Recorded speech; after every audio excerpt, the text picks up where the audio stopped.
This is a video on separable differential equations. Given dy dx is equal to g of x times f of y. If f of y does not equal 0, we can write the above equation in the following way.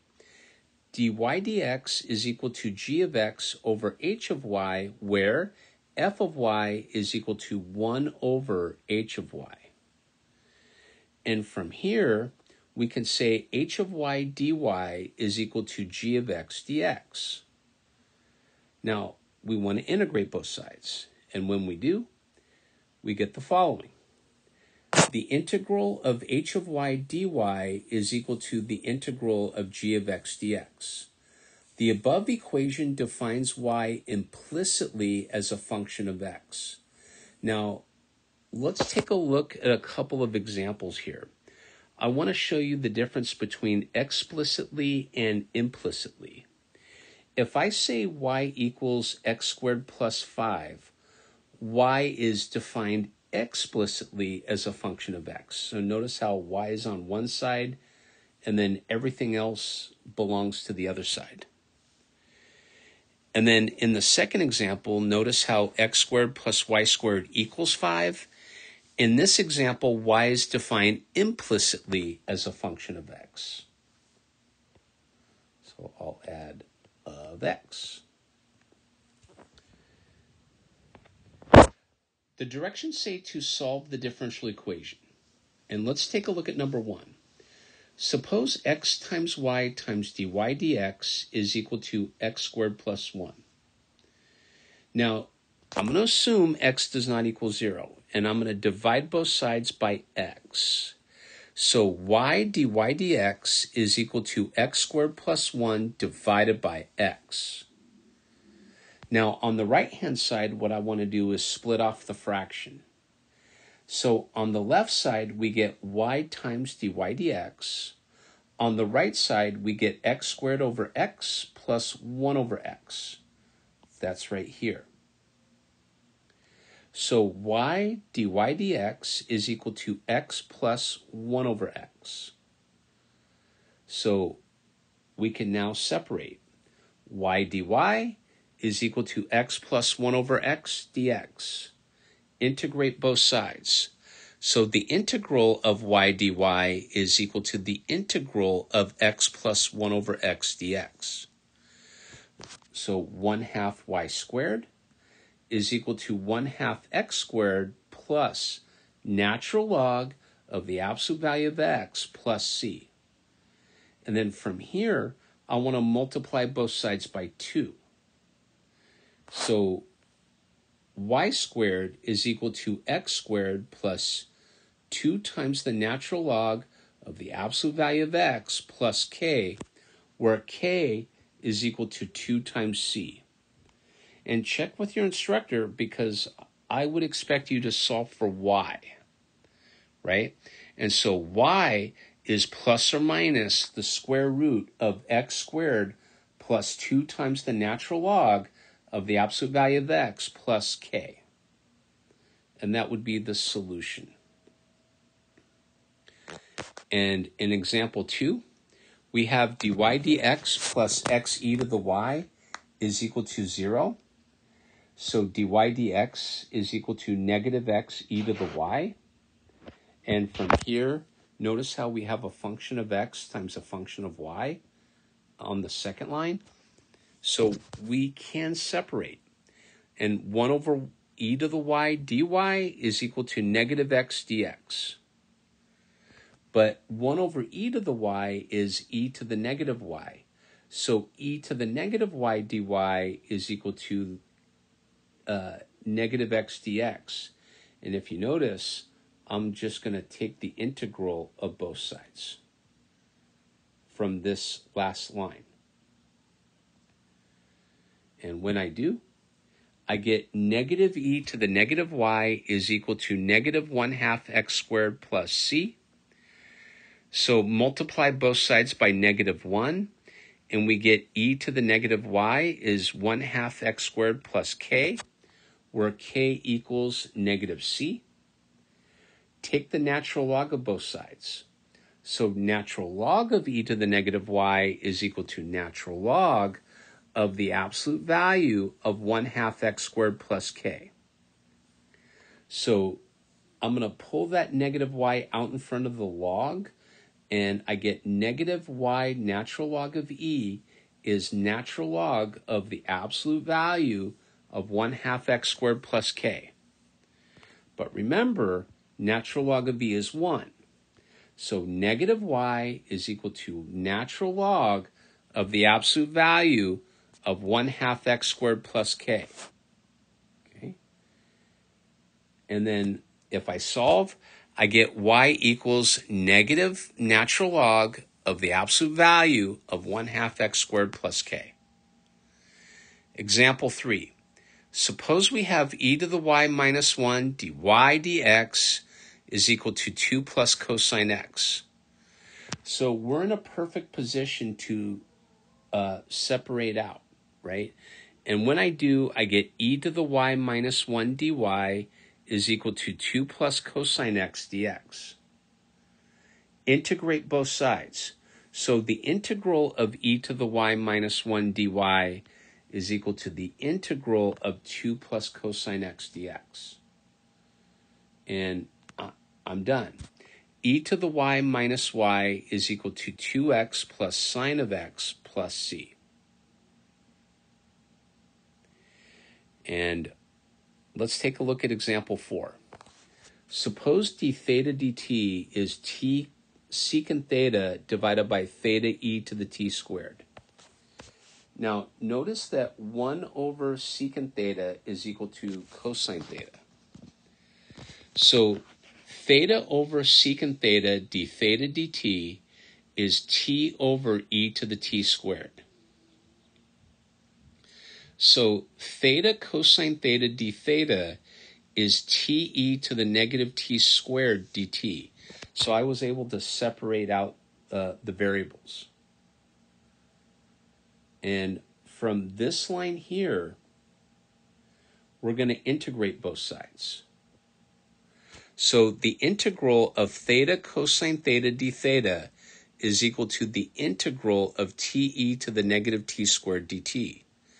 And so I integrate the left-hand side. So to integrate theta cosine theta d theta, right? I want to find the integral of that. I'm going to let w equal theta, dw is d theta, dv is cosine theta d theta. My v is sine of theta.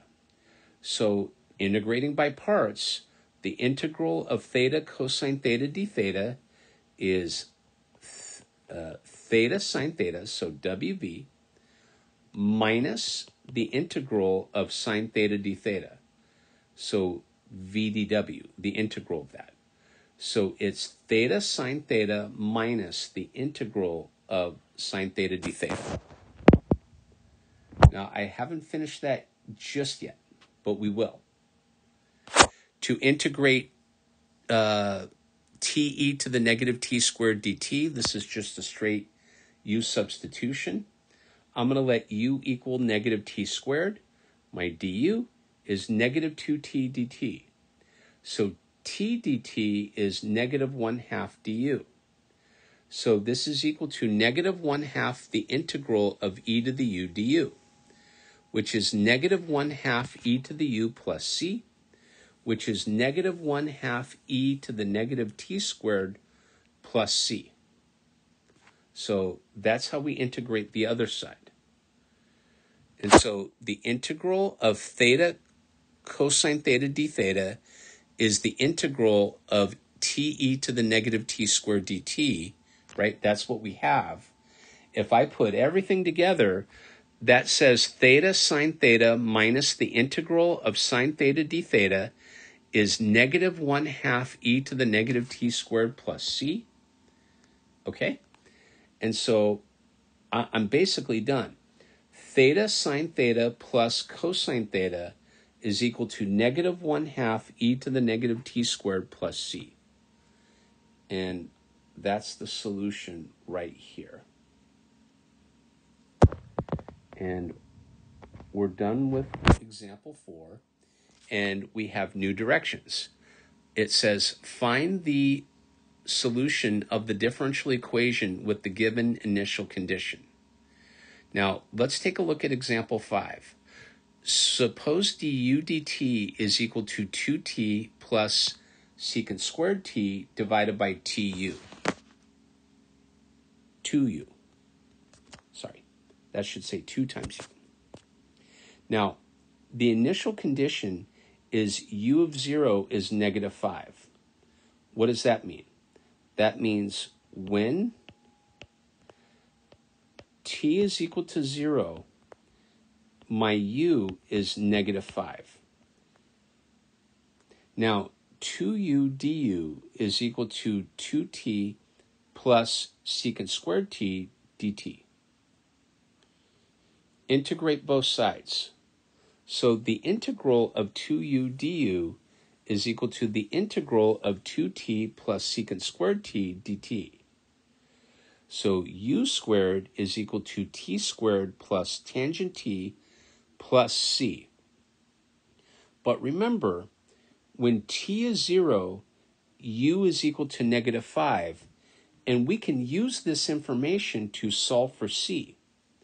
So negative 5 squared is equal to 0 squared plus tangent of 0 plus c. But that tells me c is 25. And so u squared is equal to t squared plus tangent t plus 25. But you need to be able to solve for that u.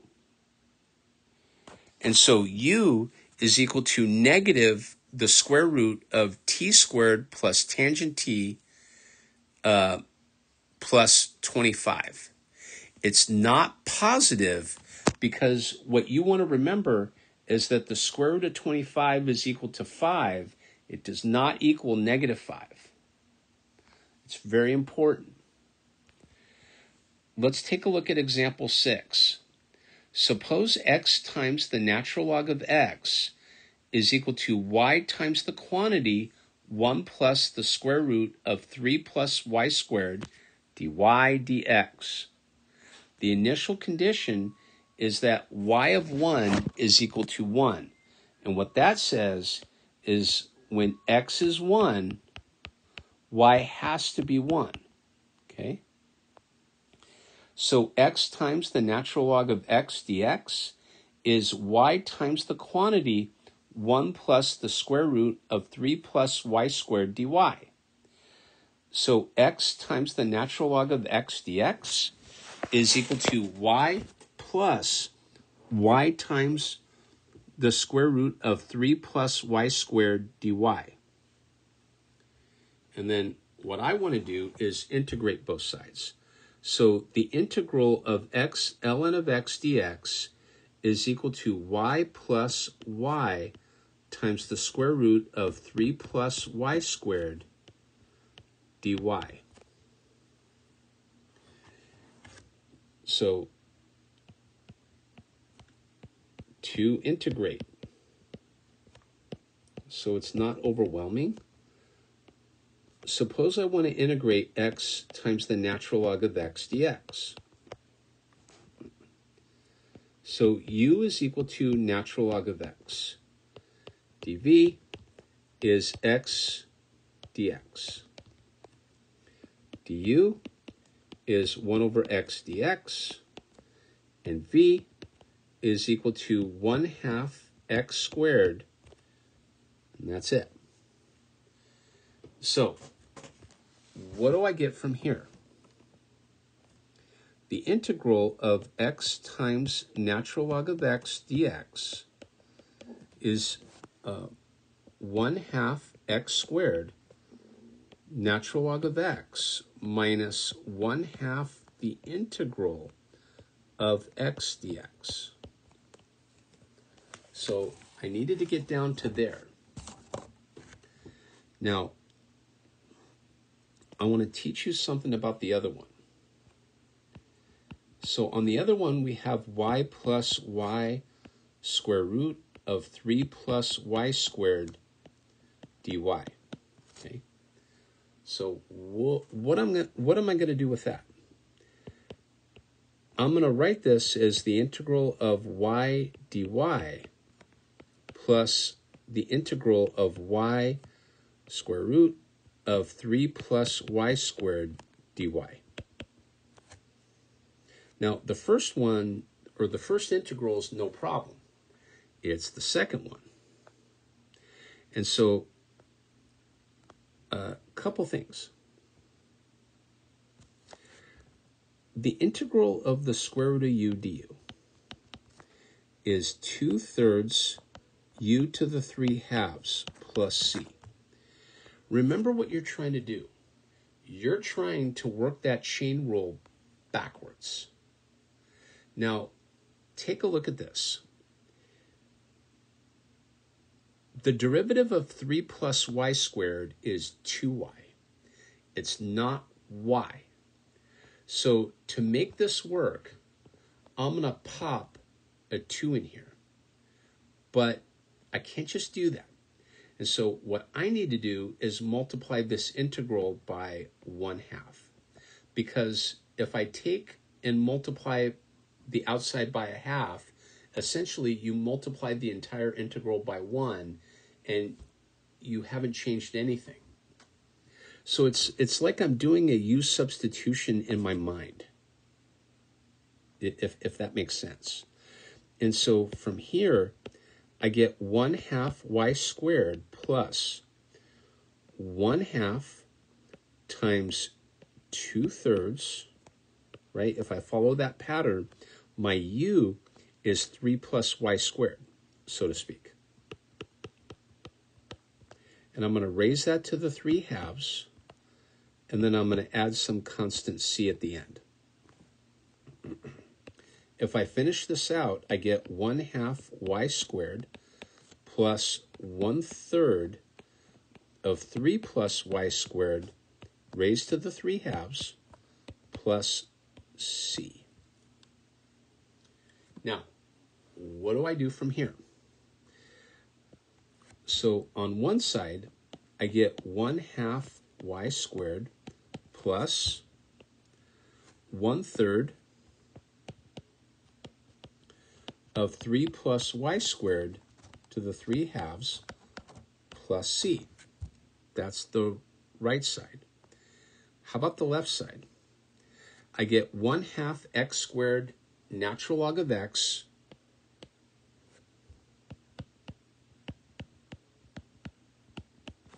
minus 1/2 the integral of x dx. So let's double check. And that's what I get. And so 1/2 x squared, natural log of x, minus 1/4 x squared is equal to 1/2 y squared plus 1/3 of 3 plus y squared to the 3/2 plus c. Now it says y of 1 is 1. And that says when x is 1, y is 1. Now remember, natural log of 1 is 0, so that goes away. And so I get negative 1/4 equals 1/2 plus 1/3 of essentially 4 to the 3/2 plus c.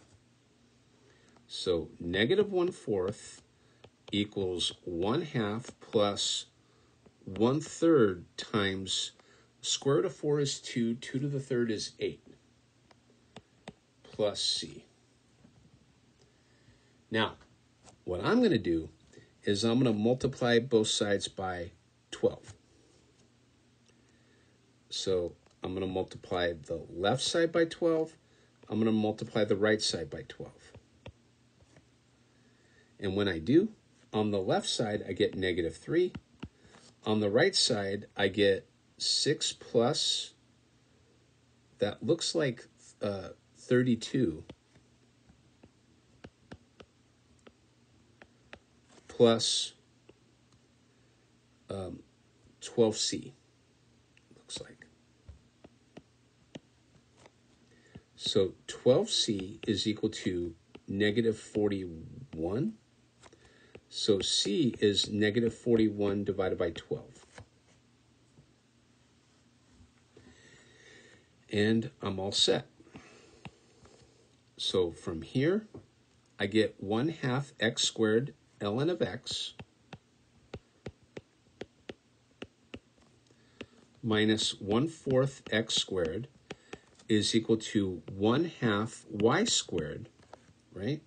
That's on the other side, plus 1/3 of 3 plus y squared raised to the 3/2 minus 41 over 12. And you're done. I would not want you to go any further than this, as if I were in your instructor. So you can see it's a pretty long and involved problem. And that'll do it for this video. For the lesson is on separable differential equations. So I did 4 examples where we found a general solution, and then 2 examples where we found a solution that satisfied an initial condition. Okay, thank you.